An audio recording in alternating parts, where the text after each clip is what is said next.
boxes and familiar faces. But we're going to give it just a couple minutes to welcome everybody to today's World Water Day 90-minute growth accelerator, right? Uh, just a, we decided as a organization on a day when a lot of our colleagues, rightfully so, are making a big appeal for their cause. We have enough big appeals always going on, but we really wanted to celebrate our community. And so that's a big part of the heart of this event today is to add value back. The power of our organization. Oh, my college girl is trying to call me. She doesn't know. Clearly, she didn't register. She didn't register for the event. Um, but and she's on emergency bypass. So no matter what I do, that always comes through. Uh, but yeah, we just wanted to give back to the community and really celebrate some of the stories that make up the UWP tribe. And so today we're really excited to welcome people as they're coming in. I'm seeing the names come through, and so glad so many of you can join us. I know a few people are, I'll just highlight a couple because I know, you got John French down. He's about, 30, 40 minutes south. I know Rich is smiling because he knows John. They're both Rotarians. And then people from further out of the area, like Mike Fierro up in Maine. He just went on a trip with a few of us to Uganda. So glad to have you on here, Mike. And then I see Joseph Luere, who is our program manager in Uganda. Joseph has been working with us, is one of our key leaders of our staff in Uganda. So just so glad. And I know Christopher, who's been to Uganda with us, he's met Joseph. So I see the familiar nod from Christopher there. But anyways, we just want to celebrate the incredible community around Ugandan Water Project, around the country, around the world, and highlight a couple of the stories that are hidden within that community. And it's a way to give back, to add to your professional life, your personal growth, because I'm selfish, right? I get to benefit from knowing so many of you.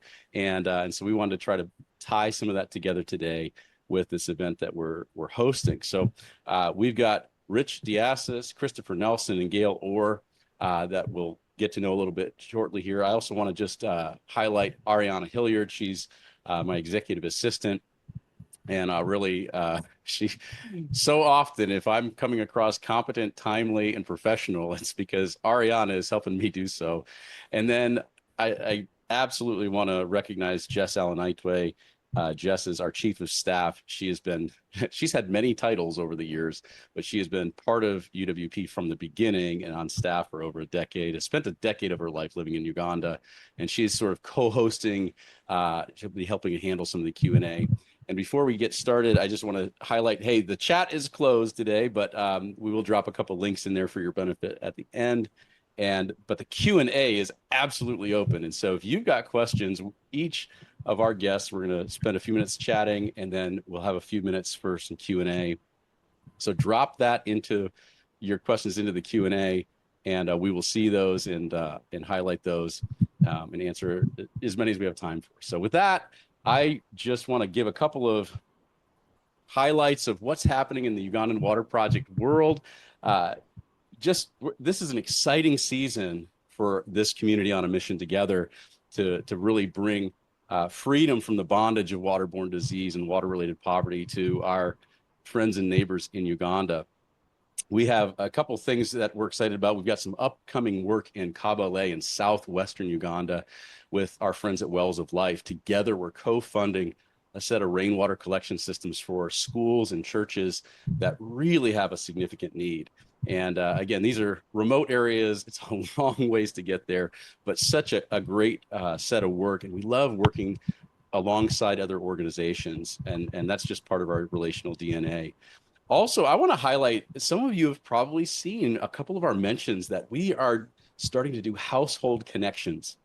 We've shared a couple of stories like Christine Namayanja and Prasi Nalugo, who today woke up in Uganda with water outside their front door. And I just want to make sure that we are all aware and celebrating that is a big deal. And we are going to continue to talk more and more about what it looks like to get safe water to homes in Uganda in the days ahead. it just transforms lives. And really, there's a way in which once we get to that point, that family they are checked off, right? Like we are still going to stay, our Aqua Trust folks stay in touch with them and maintain their water system, but their water crisis has ended when they have water, safe, reliable water in their home. And so just keep tuned into that. And if you get excited about that, there'll be opportunities to learn more and be more involved. But household connections, that's just amazing. Also, Aqua Trust, I mentioned that is our where the charity projects hand off to the community. We started this enterprise to help train technicians and create jobs, all to fill that gap, to make sure that we don't just help people get access to water, but we keep it flowing tomorrow. So Aqua Trust, we've been running that for 3 years in Lowero District, serving, we've got about 180, 190 communities enrolled, keeping the water flowing. We've got uptime of 99%, which is amazing. We've been keeping our emergency response time to about 19 hours. It's just amazing.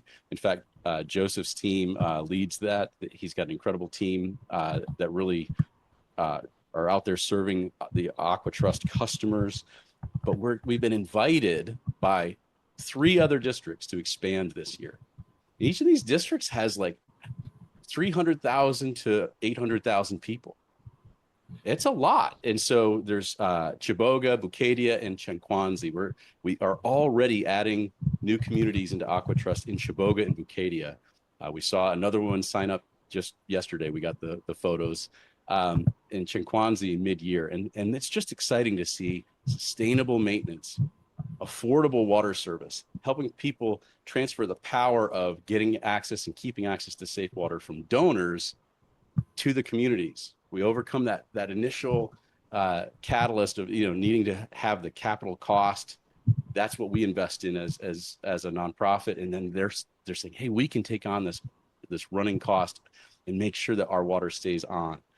So that's awesome. So Aqua Trust, and then RUMIS. You've probably heard us talk about all these acronyms, right? RUMIS is the Rural and Urban Management Information System. Data. That's what it is. It's data for water. And here's the thing.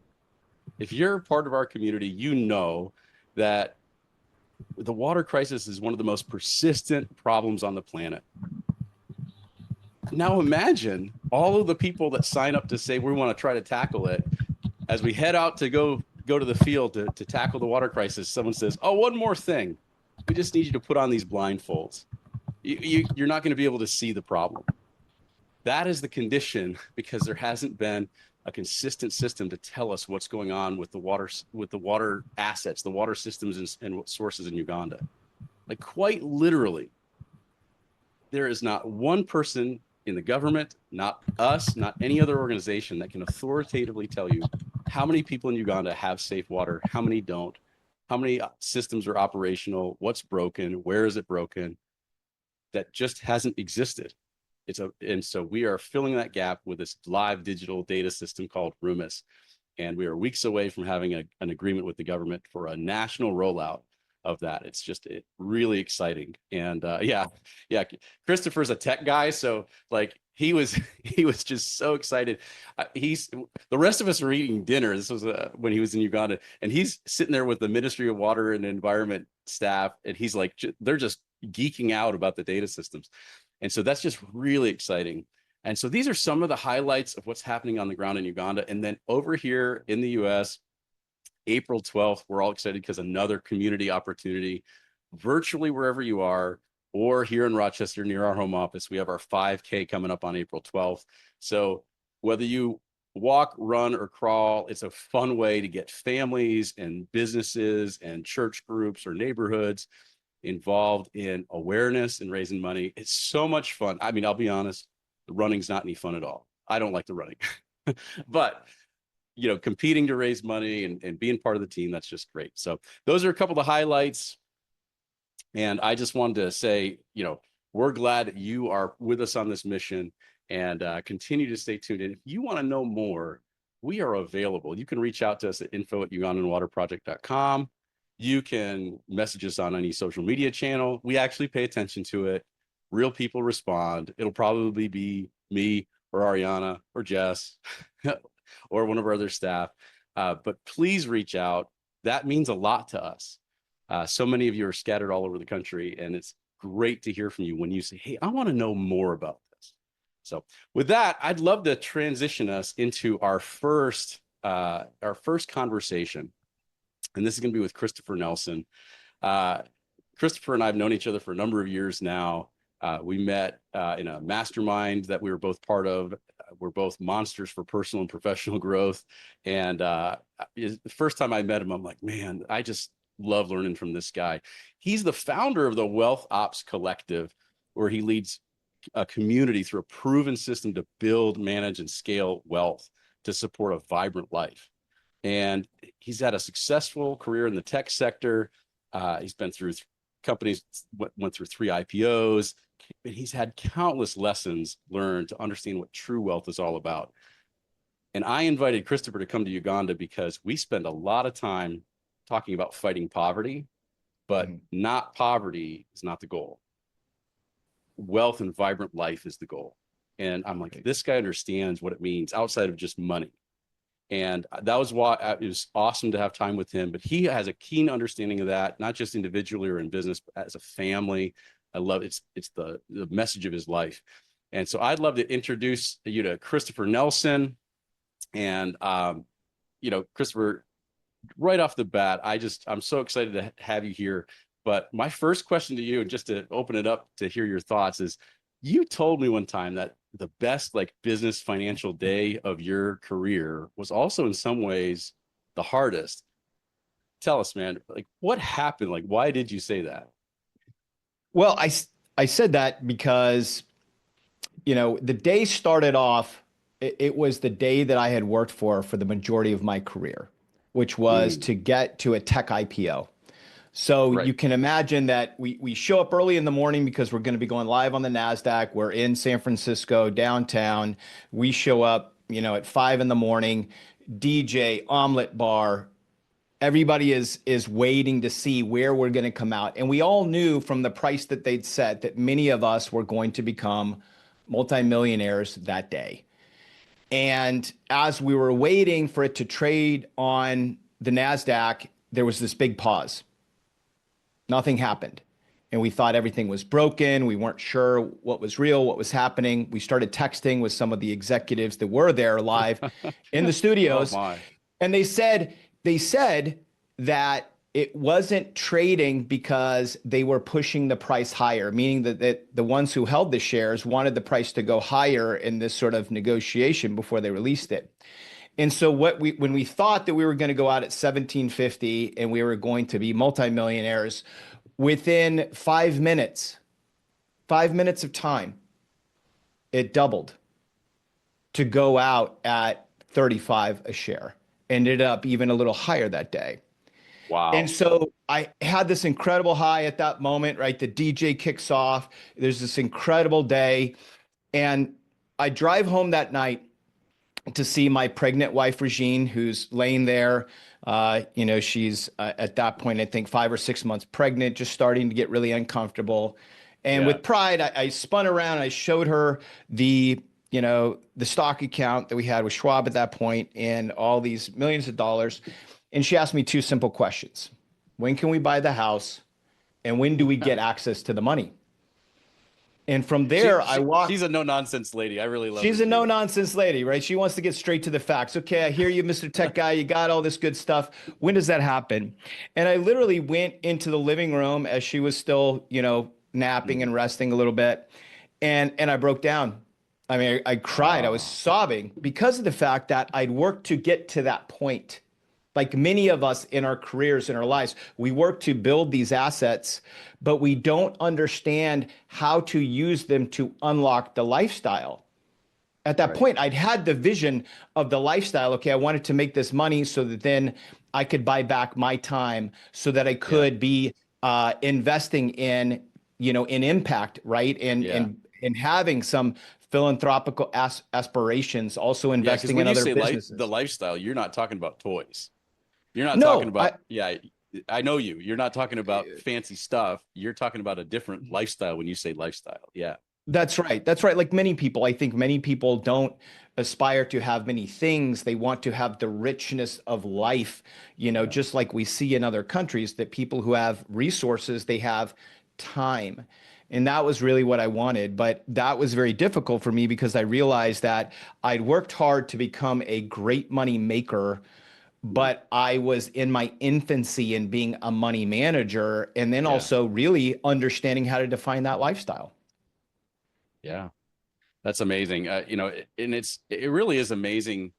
I so appreciate your story because from the outside, so many of us have this assumption that, we just spend so much of our lives going, oh, I need more money. I Right? need more money and my life will be better. I need to make more money. And if I still have stress, it's because I need more money.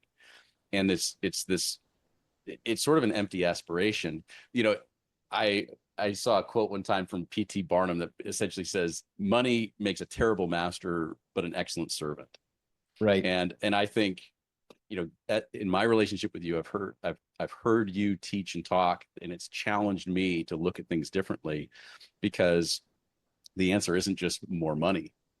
That No. sometimes that chasing that more money, more money, more money, you can still have just just as empty of a life, that's just as unsatisfying, until we change the relationship with that. And I'm just curious, you really teach a lot of concepts about how to shift your thinking to open people's mind about real wealth mindset. What is one of those key concepts that you teach to really turn people's thinking around? It goes back to something that you just touched on a little bit ago, but is what is enough? What is Mm, enough? Like, how do you really define that for yourself, for your family, for really what you truly need? And this is where we fight sometimes societal norms, great marketing that tells us that we need more and more and more. But right. what really is enough?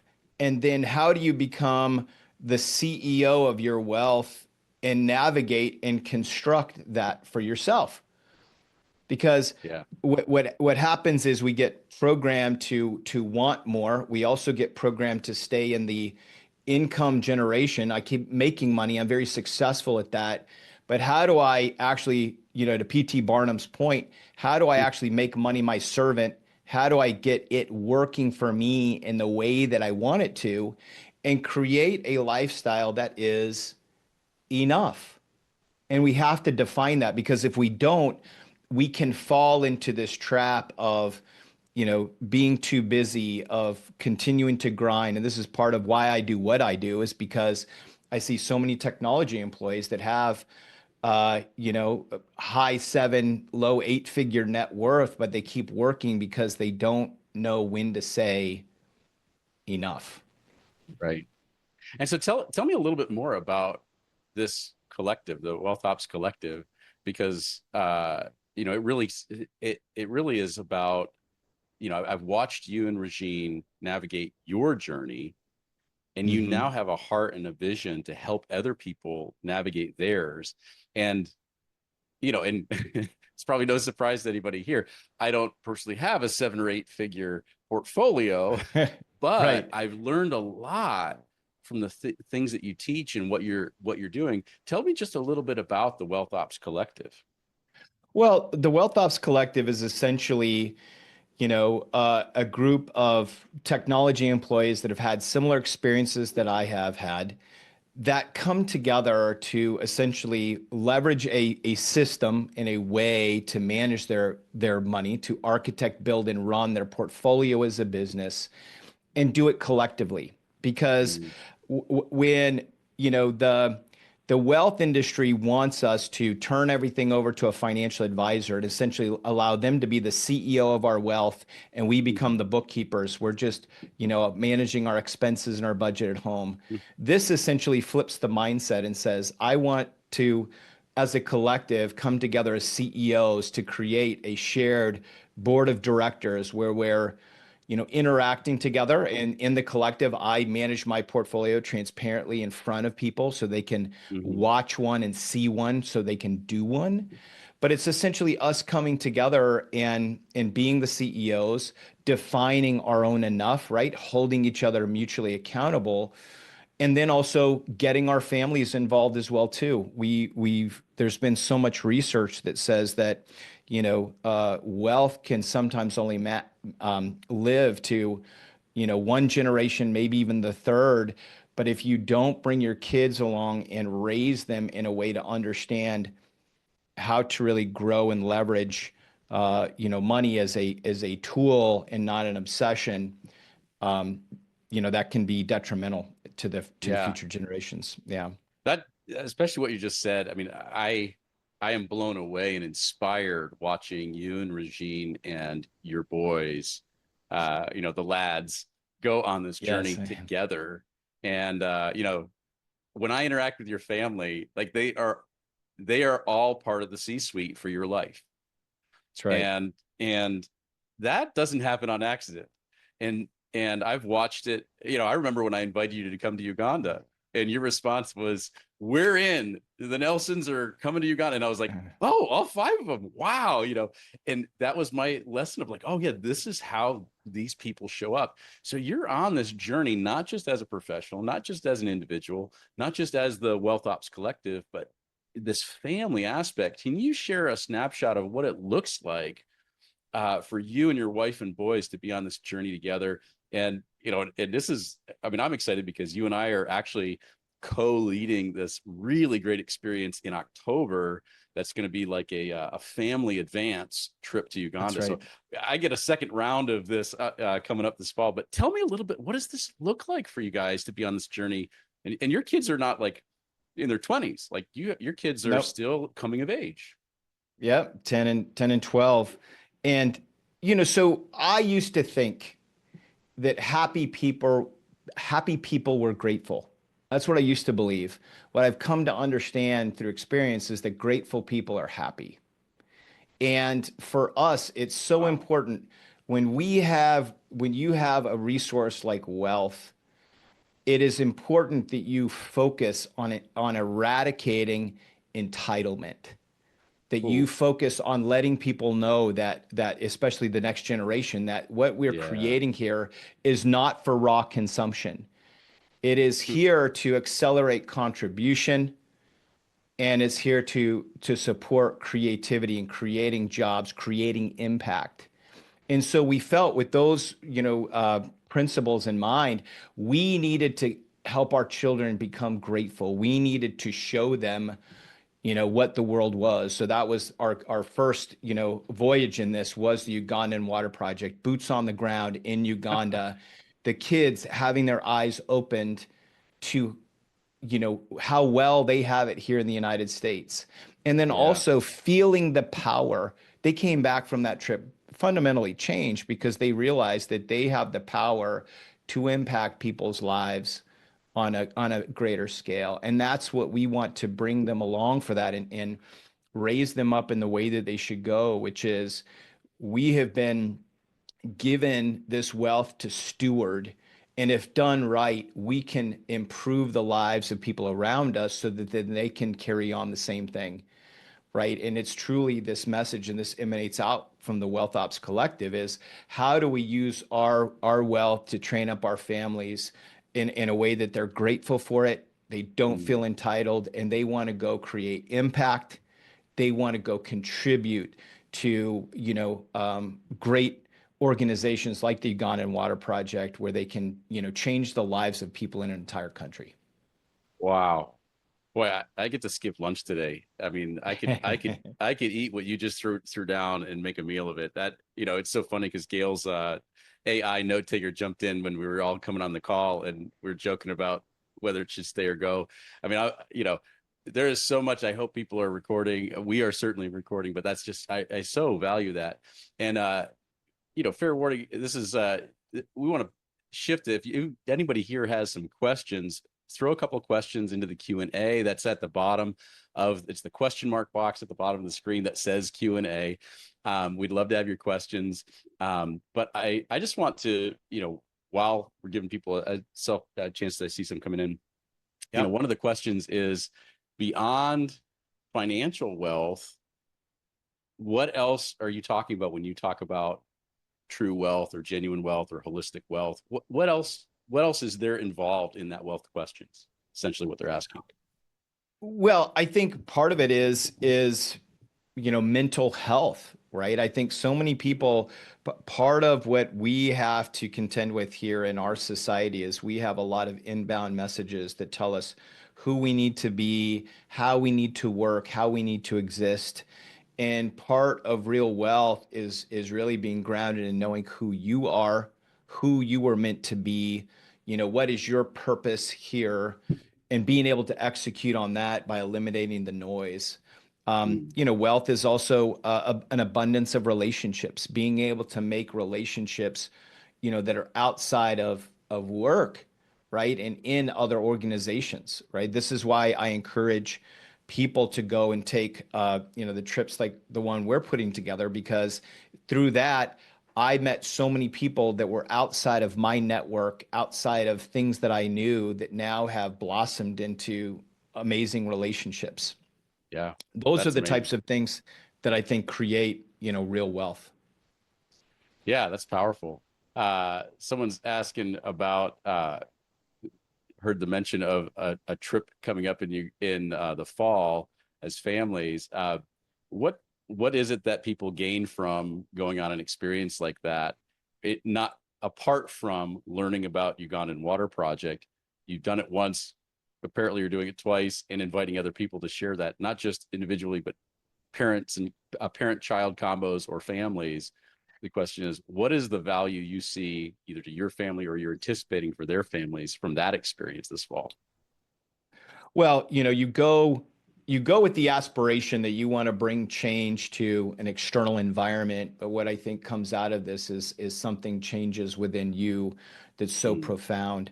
I think part of this is, especially for my children to get boots on the ground in a different country that have been raised completely different and just playing with the kids and seeing the similarities.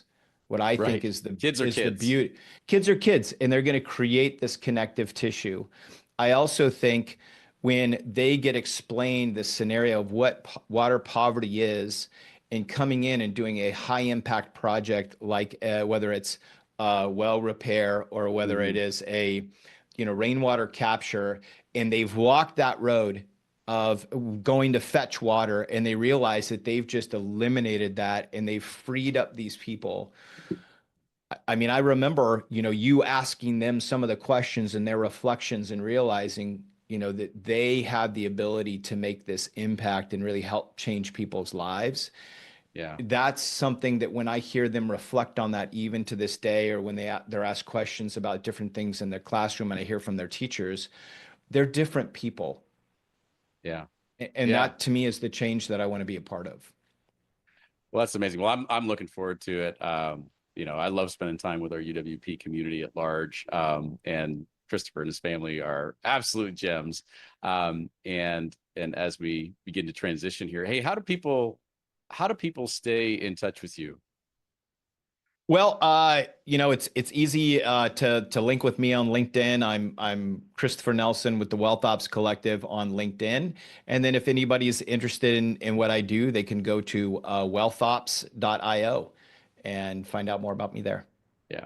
And I've also been an avid listener of episodes of your podcast in the past. I really appreciate the way you engage those conversations. But Christopher, thank you so much. Really, I just love seeing the arc of your story, and I feel like you found a whole new depth to understanding what real wealth is all about, uh, with a wealthy life, a vibrant life. And I'm going to continue to glean lessons from you. It's my own 3 credit course being your friend. But I just appreciate you, man. Thanks so much. Great being here. Thank you, James. Yeah. Well, that's awesome. So again, I just want to encourage everybody. Thanks for the questions. You can submit questions into the Q&A at any time. So I know sometimes people are making notes furiously, but feel free, if something jumps out at you, you can drop a question into the Q&A. Jess is helping me keep track of those, so we're not going to lose them. But let's spend some time talking to Rich Asis. Rich and we just had breakfast yesterday, but we were commenting about when we first met. And our friendship has evolved fast, You'll find that fast is something we have in common, and we like to go places and get things done. But I think Rich is great. Rich the Asis is he's right here in Rochester. I love having him in our local community. He has reinvented himself more than once in his life. He's got roots in hospitality and the fast-paced fine dining world of New York City, in the elite of his field. But he also has taken on the challenge of real estate development, um, family business, which is its own adventure. Spends a significant amount of time and energy now around his passion for auto racing in the stands, in the pits, and behind the wheel. And he's also, you'll love this, he'll grin at this metaphor. He's also the driver of an amazing partnership that UWP has currently with the Rochester Rotary Club and Rotary International. I just love to welcome Rich to our conversation. I'm looking forward to it. And I got to start off, man, with this question because you have you've had a career and a life of passions on three seemingly different planets, right? Fine dining, real estate development, and auto racing. Is there anything that actually connects your success across these, what seem to me, these very different arenas? That's a great question. First of all, thanks for having me here. Really excited to be here with you guys. So good afternoon to the UWP family out there. Before I answer that, I want to give a big shout out to Mike Fierro, all the way up north in Maine there, my roommate Yes. on the water project. So hey, Mike, how are you? Yeah. So it's funny because until you invited me to become one of your panelists, I never really spent a lot of time and energy trying to say, well, what's the common thread here? But the more I got into it, and in retrospect, there is a lot of commonality with these different adventures that I've had the fortune to partake in my life. But I think one of the underlying threads is, and this might be more of a personal approach, but I'm very methodical in how I approach things, especially when they're new to me. Yeah. Part of that is one of the things that I like to focus in on early is learning the landscape and learning the rules of the game. Mm. Once I establish that, then that's where I create opportunities or at least identify potential opportunities that I can capitalize on. With my first career in the FBI, as I jokingly, John French referred me to the story, not that FBI, food and beverage industry in Manhattan. Yes. That actually started out as a joke between my brother and I know I shared that story when I was in Uganda with you. Yeah. But with that, you're in your formative years. I think I started when I was in junior high school. I really didn't know any better. But that's where opportunities presented themselves because I had the good fortune to really learn the industry from ground up. Yeah. So whether it's peeling potatoes, washing dishes, and all that stuff in the very early days, those Yeah. were actually very instrumental in how I was able to grow my career and end up in some of the best restaurants in Manhattan in the heyday when American cuisine really elevated itself to compete with French cuisine and so forth. So that was a very formative part of my life. And there were a lot of lessons that I took from growing up in the restaurant industry that I may not have necessarily consciously thought about when we went into our family business. And, as I reflect, a lot of those lessons carry forward with what I do now, which is light my hair on fire on a racetrack. So there's useful lessons along the way. Yep. Yeah. You know, you talked to me when again we were actually I think we were up in Murchison Falls in the game reserve having dinner one time, and you talked about how some of these themes of like anticipation and excellence and consistency, that those are consistent threads that kind of weave together in all of these environments, you know, and and I'm just curious for either the three of them or one of them, as you look at sort of these three seasons of life or these areas of your passion and focus and energy, can you give us an example of a cross pollination where you saw some of what you learned in your early career in fine dining translate into trying to, bring improvement or innovation into whether it was your real estate development work, or behind the wheel of a race car going 150 miles an hour?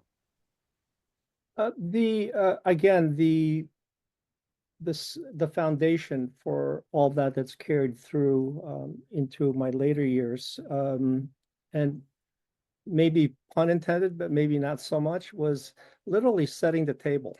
Okay, So cool. by that I mean, I mentioned that learning what lane you belong to, or learning the rules of the game and where those boundaries are, understanding that so you could work within that framework. But setting the table literally and figuratively in the restaurant business, especially in fine dining, there was a very specific way to do that. I mean, it had to aesthetically look right, because as humans, we pick up discrepancies with our vision. So, I mean, is the flatware aligned the same way here as it is to this position? Is the stemware there? All those things, literally setting the table sets the tone for that fine dining experience. And anticipation is, when you're expecting your clientele to blow through those doors, at opening time, setting the table is really setting the stage. I had an early mentor that taught me that in the restaurant business, as hyper competitive as that was, we were as good as our last meal. And every time you open the doors, it's akin to theater. It was theater. It's like live performing arts, right? Because Right. it's not just about the dining experience, it's really the holistic experience, the ambiance, the pace, not just the quality of the food or the wine or the service, but it's all those put together. And a lot of that is the coordination between the front of the house and the back of the house. So when I take Right. setting the table, I think it's more about doing your homework and taking inventory of what you have to work with.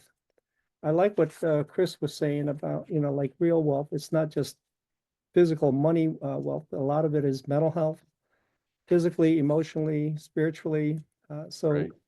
all those things come into play with that. But doing your homework and making sure you Yeah. understand how you can take, your resources and move that forward. That Yeah. So, applies. so how does setting the table translate to the race car? Like, when you're prepping for the track, like how are you setting the table?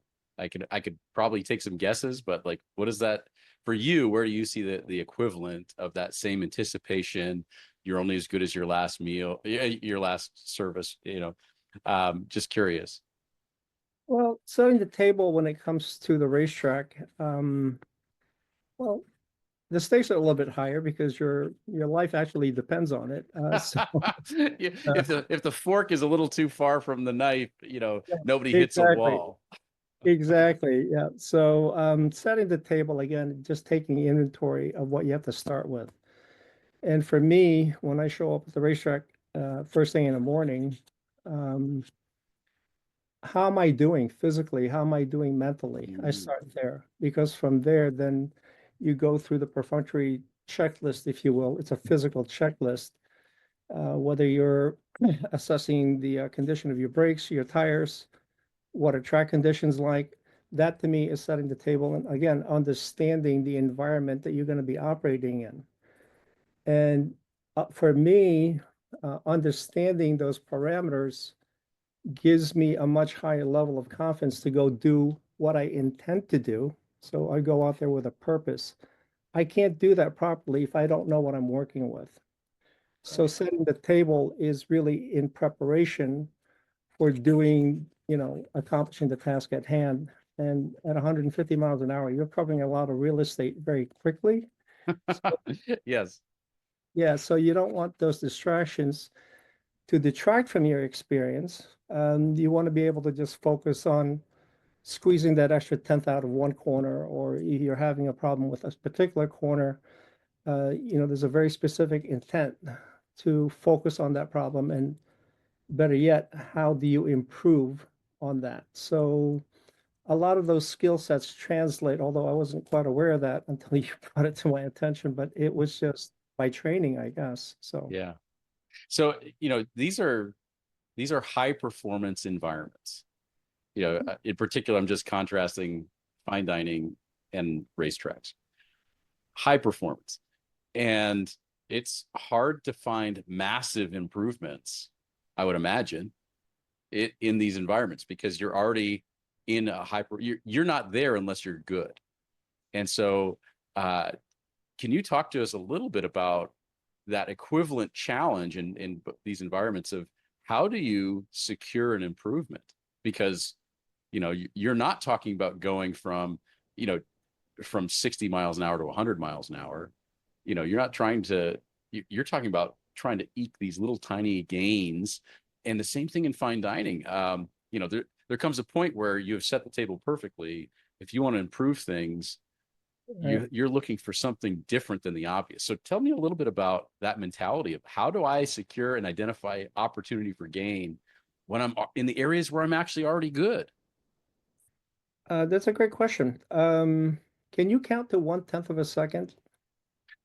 I don't think anybody here can, No, right? I really can't. Yeah, I've never tried that. Yeah, I don't know, what is it? It's an eye blink or maybe even right. less than that. So a good example of that is how I personally like to coach other up and coming drivers. Okay. So to me, that striving for excellence is done very incrementally, especially in my sport. You can't take big leaps. Number one, it's not safe. So what you want to be able to do is test and tune continuously as you're moving through the racetrack rapidly. An analogy I like to give to drivers that I coach is Watkins Glen consists of 11 corners. If you wanted to take a second off your lap time, which in racing is an eternity, um, how do you do that?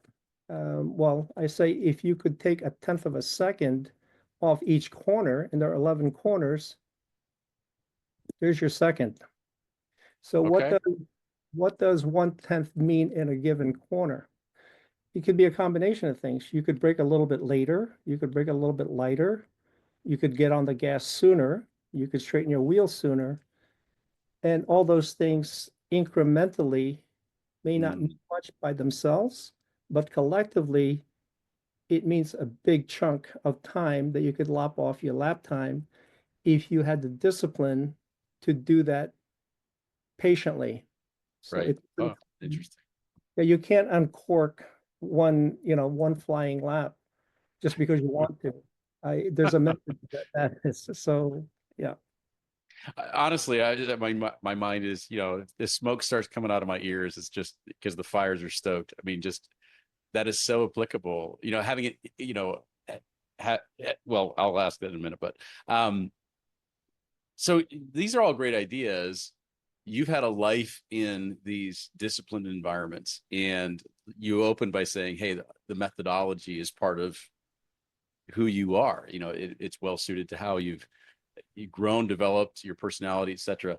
But how can some of the rest of us, normal humans, minivan man, how can because I'm picturing you doing this in your race car, and I'm like, I don't think my Toyota Sienna is going to pull that off, Rich.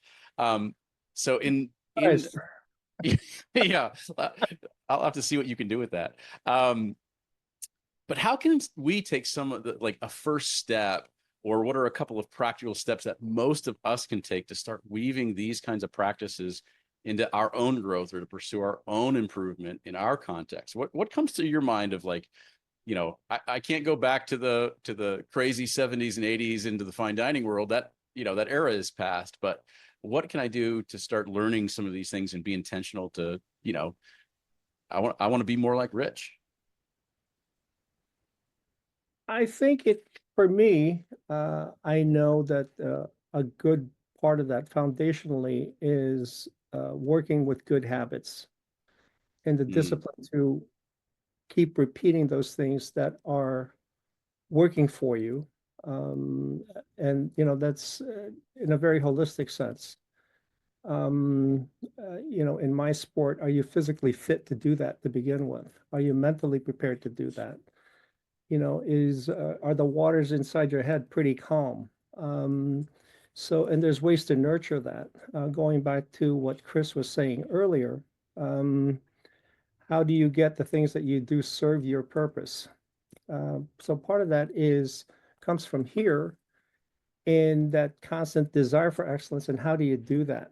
Well, you nurture yourself and you feed that to allow you to perform better. So I think part of it is building good habits. And whether it's physically driving on a racetrack or running your business, you have to stick to the things that are working for you, and you have to cultivate those things because they don't happen in a vacuum. You actually have to work at it. I found that helpful. Sorry. Yeah, that's just amazing because I think when you first mentioned that when you get to the racetrack, first thing you do is check in mentally and emotionally and physically. I would have assumed, if someone goes, what do you think the first thing he does is? I'm like, I don't know, unload his car and open the toolbox, or, I'm thinking externals. I'm thinking mechanicals because it's not part of my environment. And yet what you said is that internal check-in, and that's very transferable. I guess I'm just curious, how much do you think all of us would benefit no matter what our task at hand is, whether it's, C-suite of our home and family or the careers that we do have or the service we have in the community? How much of that do you think would improve if our first step, similar to what you do when you arrive at the track, was that internal assessment of like, how am I showing up? Do you think that's a big deal to the outcomes in our lives? Oh, without a doubt. You have to start from within in order for you to be able to produce anything worthwhile. It goes back to what I was saying very early on. You have to take stock of your inventory and the resources that you have to work with. And just in my current sport, this thing between my shoulders is what controls my car. So it helps, it affects your motor skills. It affects your fight or flight instinct, which allows you to do the crazy things that you can do behind the wheel of a race car. So I think just taking stock of what you have to work with is critical. Yeah. And applying that to business, it comes down to something as simple as how you show up for your staff, or how you deal with them in a personal level, perhaps. So if you're Right. not right up here, it's going to translate to everything that you're doing with the rest of your day. So I think that's a critical skill to develop, to nurture, and to keep practicing. So Yeah. Looking at the questions, one of the questions is Rotary clubs are all over the place. You mentioned a Rotary club work with Ugandan Water Project. What is that all about? I belong to the Rochester Rotary Club. We're probably one of the largest Rotary clubs in North America. I had the honor to have been tapped on the shoulder to become its president this coming year. Okay. And we've undertaken in Rotary speak what's called a global grant, which is a sizable grant. And what you were saying, I don't think we've known each other for more than a year. No, we jumped right in. But as you said, that things moved rather quickly. So that global grant initiative, working in partnership with the Ugandan Water Project, is something that's got my entire club really excited. The trip that you took me on to Uganda early in February was critical because that gave me a much keener understanding of the task at hand. And I think when I'm speaking to my club or when I'm soliciting other Rotary clubs in different districts and different cities, there's a lot more validity to my ask about supporting the project because I've been there, I kicked the tires, and the water's fine, jump in head first, this is good to go. And it's going to be a transformative project. So we're really fortunate to be in a position to help drive that project. So. Well, that's awesome. I'm excited, and it is fun to see your community at Rotary get behind it. You've set a lofty goal to try to raise $100,000 towards some incredible work in Uganda, and I did the crazy thing of say, "Hey, I got so excited. I'm like, you know what? If you guys can do it, we're going to match that from the rest of our Ugandan Water Project community." So you've given us a run for our money. So as your success is continuing to come together around that, I'm starting to sweat because we haven't gotten it yet. But I just love that. And Rich, there's so much to take away from what you're talking about of these processes and environments you've been in, and checking in with ourselves as the first steps of pursuing incremental growth. And I just really appreciate your perspective. So, hey, where do you hang out online? Where can people find you? Or you're also on LinkedIn. Anywhere else that they should check out? No, not necessarily. LinkedIn is, I'm on Facebook, LinkedIn, and so forth. So Yeah. normal, usual suspects, I guess. And if anybody has Rotary connections, and want to get involved in this, I'll connect you with Rich. He's a great collaborator. So thanks, Rich. Really appreciate that. Appreciate the opportunity. Well, hey, our last panelist, our last community member to highlight and zoom in on life with to get today is Gael Orr. And gosh, Gael has been part of the Ugandan Water Project community from the beginning. I mean, the very beginning. It's been amazing. Our very first trip, she was one of the people that helps us support that. And we've been friends for a long time. And I just have a lot of respect for Gael. She's the marketing director of, once again, an innovative natural foods brand producing nut and seed butters and adjacent products. And she has injected strategic and tactical kung fu for the past 16 years there, has helped catapult that company to exponential growth. It's amazing. I've like literally they're building buildings and they've added staff and product lines. It's just amazing. And she has an uncanny ability to look at the landscape and anticipate changes and help to lead and guide strategic pivots, not just self-oriented for the company, but really thinking about the community of other stakeholders. It's part of what I learned from her. Every time I come away from a conversation with her, my mind is just like, wow, that just really opened up so many times. But I love learning about Vantage Point from Gael. And so Gael, welcome. Thanks, James. I'm really happy to be here. And I was actually thinking about when you first got involved with Ugandan Water Project, I was working on like Hurricane Katrina disaster response, and I was doing some work in Kenya. Yeah. And it's funny, we've kind of had some parallel lives a little bit. And so I really appreciate you inviting me to be here. Yeah, absolutely. It's awesome to have you. And I got to start off just asking, I've watched you go through some really interesting opportunities and challenges with the company that you're a key part of the leadership team on. And I'm just wondering, is there a story that jumps out at you in your work where you were able to successfully sort of jump into the time machine and anticipate an opportunity or challenge long before other people might have seen it, and how that foresight really helped you to navigate your company forward? I'm just curious, what comes to mind? I'd love to hear something. Yeah, I feel like before I really jump into that question, Sure. I should start off by telling a quick story about some cows, and it will segue in. Yes, please start with the cows. So I had this moment when I was in Kenya, and we had procured a couple dozen cows for these widows who were really dealing with extreme poverty, and other community members would steal from them because they're in this situation of extreme poverty. And so we were like donating these cows to help these women get back on their feet. And I had this moment where we were presenting these cows, and I said to the whole community, I want all of you to know that these women don't actually own these cows. And if you steal them, you're stealing from the local church, and the church has the authority to come and take these cows back and reassign them. And if these widows try to sell the cows, the church is going to take them back and reassign them.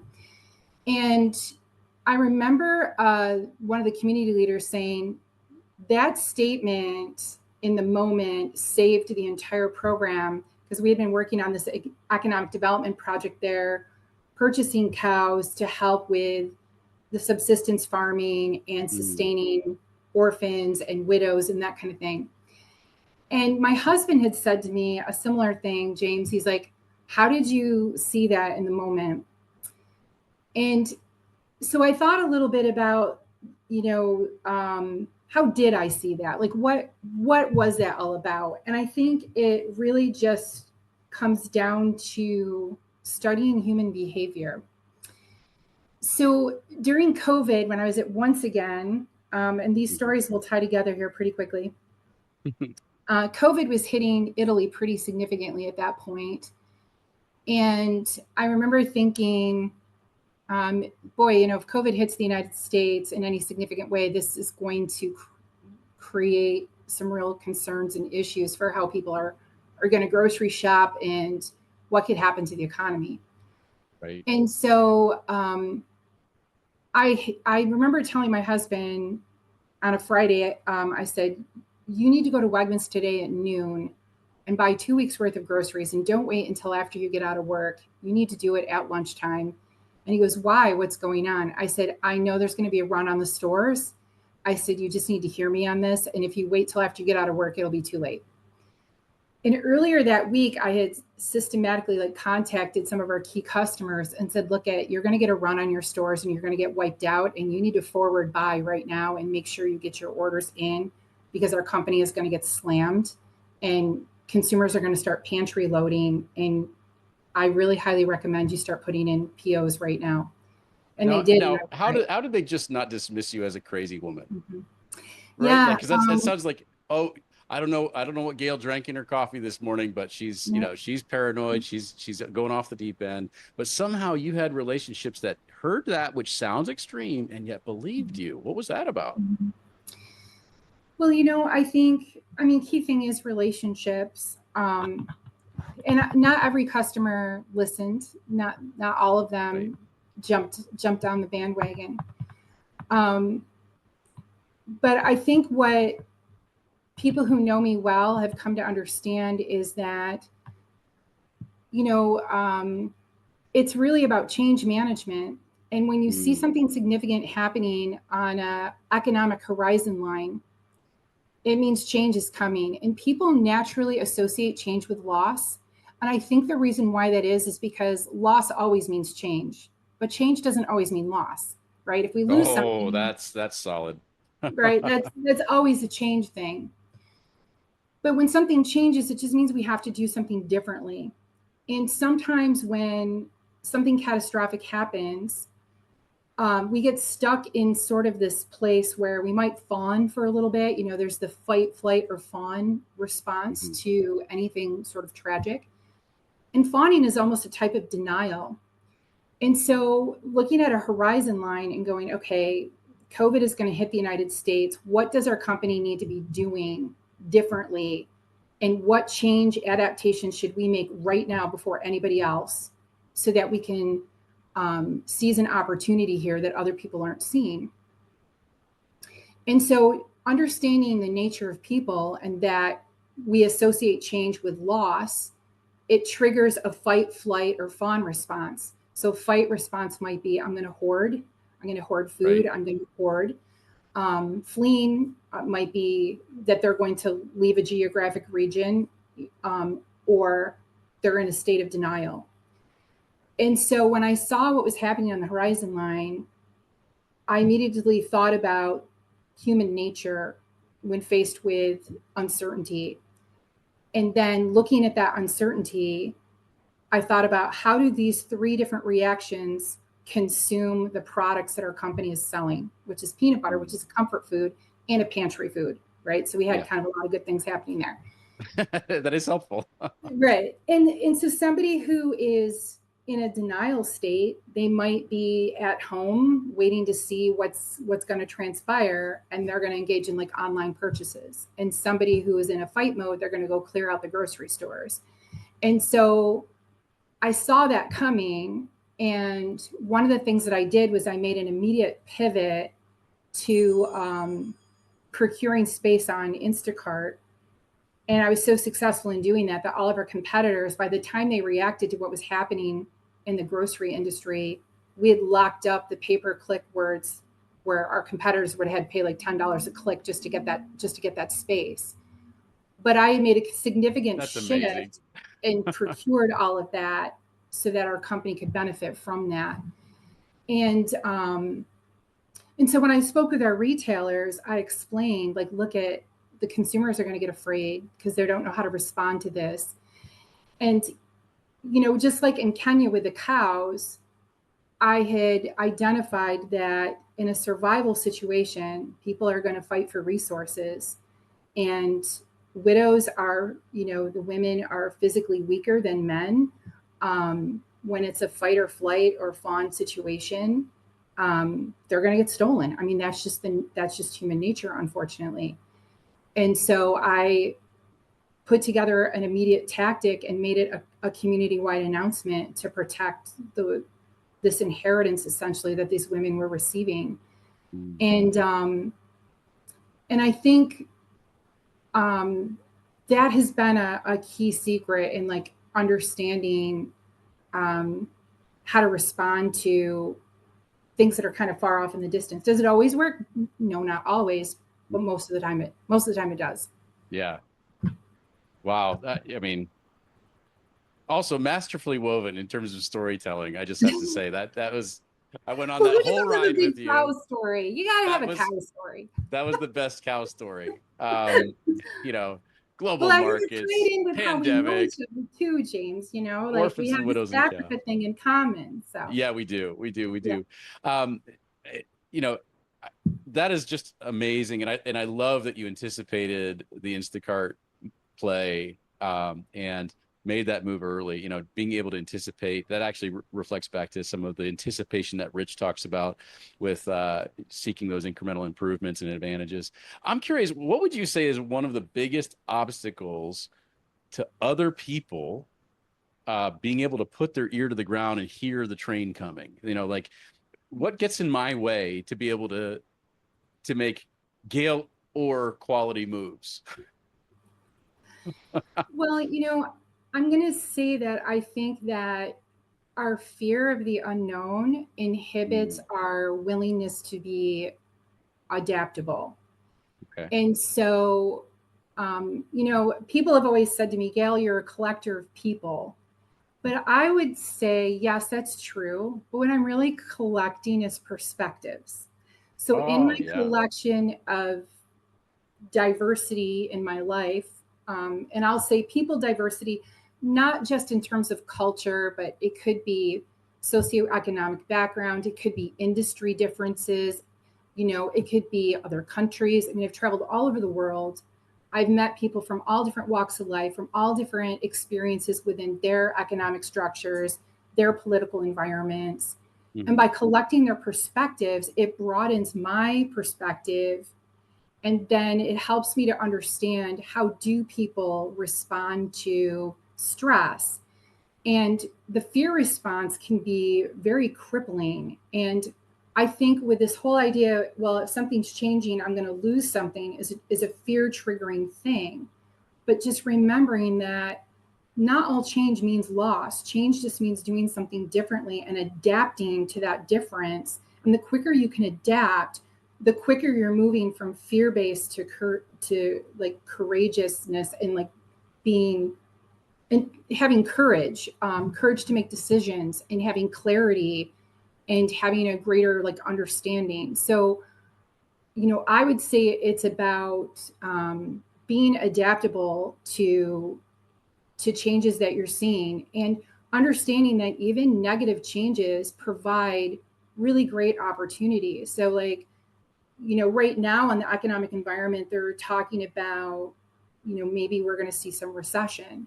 Well, if that's the case, then service-based industries could be looking at, well, if we are going into a recession, then that's a time that people want to educate themselves, right? And so what kind of opportunities can we provide to educate the masses? For people that are in the grocery industry like us, we can recognize that, people are going to want a pantry load. They're going to want to garden more. They're going to want to cook at home more. So what kind of adaptations can we make to our portfolio to meet our consumers where their needs are?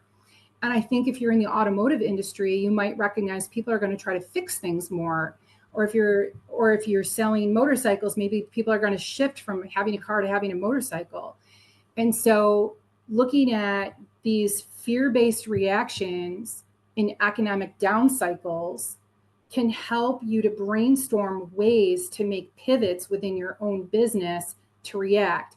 And these pivots don't have to be huge. They can be incremental pivots.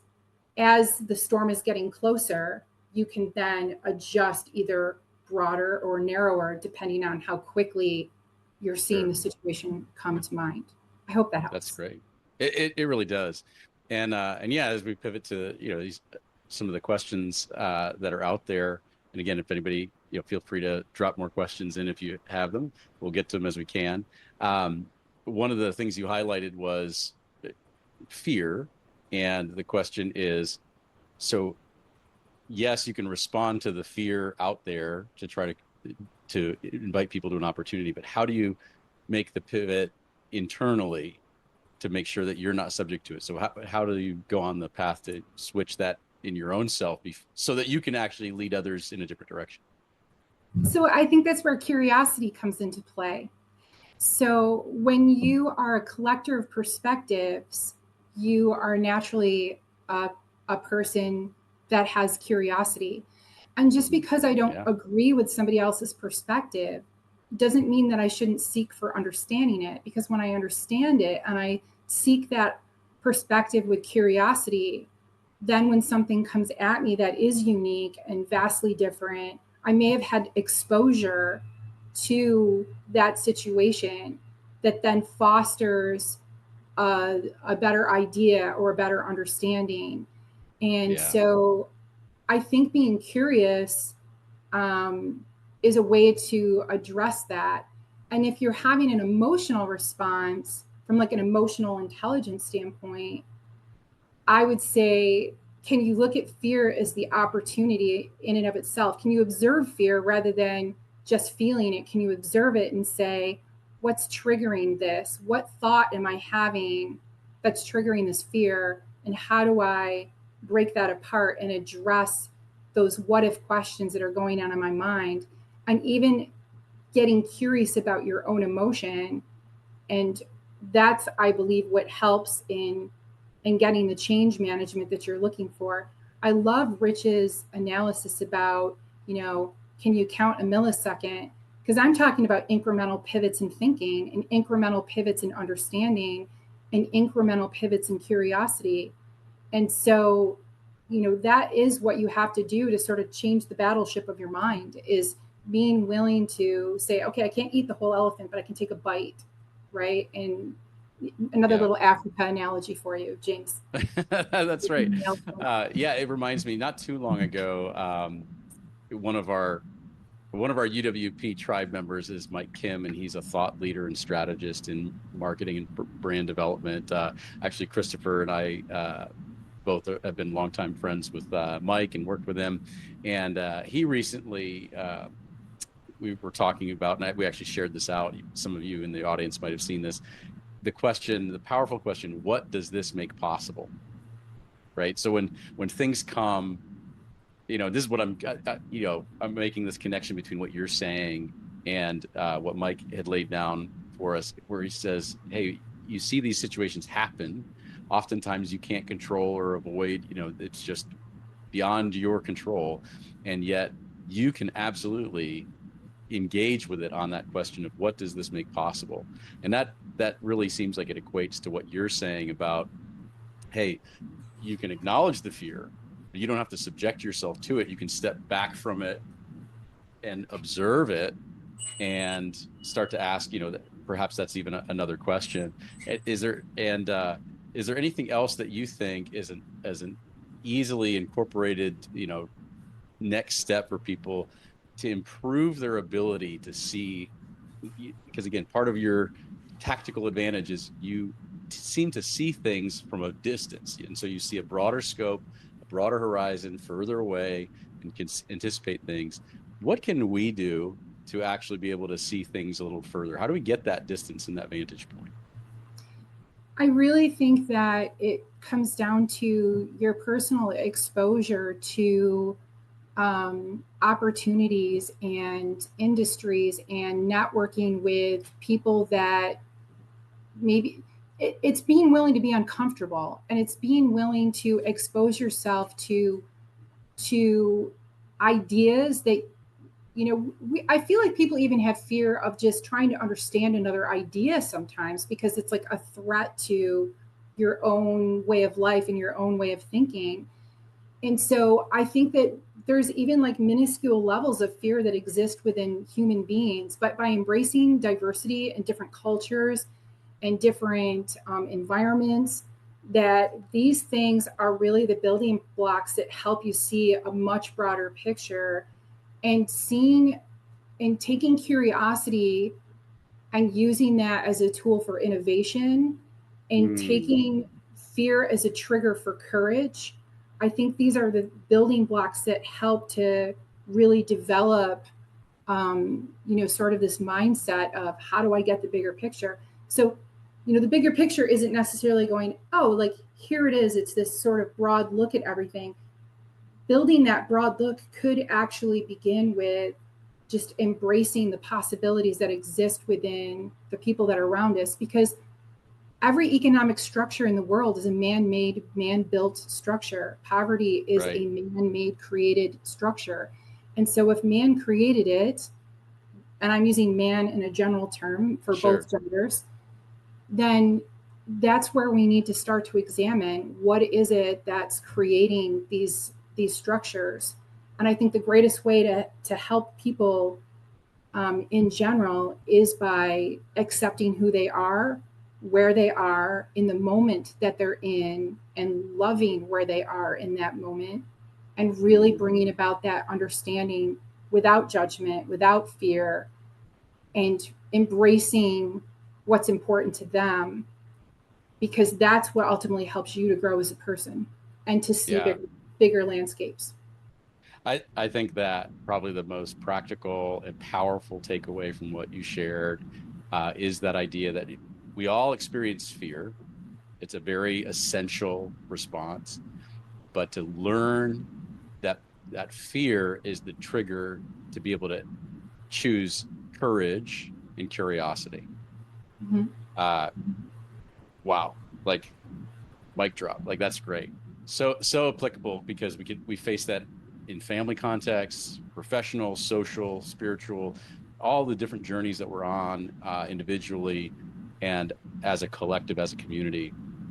And honestly, it's a great way to pivot to the next thing we want to talk about, because that really binds so much of what Christopher was talking about, that people are facing on that wealth journey, the reason that he's doing what he's doing in community, and in transparency, right? He talked about how he's been very transparent with the community that he leads, because of some of these fear things, and trying to help them see courage and curiosity there.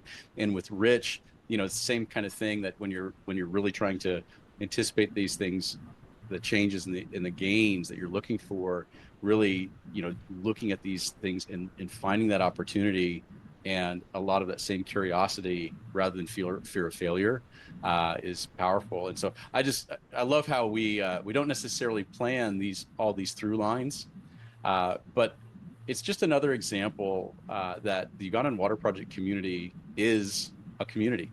It is a real living community full of incredible people. I'm so grateful, Christopher and Gail and Rich. And if you do want to stay in touch with Gail, she's on LinkedIn. Also, if you're curious, their company, once again, is a fantastic. Once again, Nut Butter Collective. What's the website for the company? It's just onceagain.com. Yeah. They always, one of the local highlights for people that participate in the 5K here in Rochester is they always donate some of their product for our reception afterwards, and their products are really good. We get some people that I suspect like the water cause and show up because they love your product. But just great to be able to highlight some of the ways that our community has so much to offer one another. And, today is World Water Day, and I was communicating with some folks this morning, in fact, as I was interacting with our board of directors, and I said, I'll be honest, most of us don't really acknowledge this as a big day. It's not like there's no Hallmark cards for it. You don't see the mall change decorations for World Water Day. And that's a reflection of the fact that this is not our problem. Most of us on this call, some of us it is, but for most of us on this call, we don't personally have a water crisis. And so we can be very casual about World Water Day. And there's a way in which I would say we are working for a future where everyone can dismiss World Water Day. I hope there's a point before I die that everyone can be like, is that a thing? We hope so. We hope that we can all take World Water Day for granted, the same way that so many of the people around us do today. I hope that all of us here together today recognize, first of all, Christopher, Rich, and Gail are not paid actors. They are part of our community, and we celebrate their stories today and their journey. And I'm telling you, this was a 3-course meal. What the rest of you don't see is that my phone sits next to me and is lighting up because some of the people that are on the call are also messaging me going, I'm getting fire emojis, I'm getting exclamation points. And so I get that unique perspective. But the truth is, all of us, those of you who are on the panel, but also those of you who are just watching and listening, we celebrate your story too, and we want to celebrate your story. And here's something that I want to invite you to do today as World Water Day is to share your story in some way. It could be one-on-one, it could be on social media, it could be at whatever's going on for you this weekend. But take a moment and share your story about how you connect with the world water crisis. You're part of this organization, you're part of this community.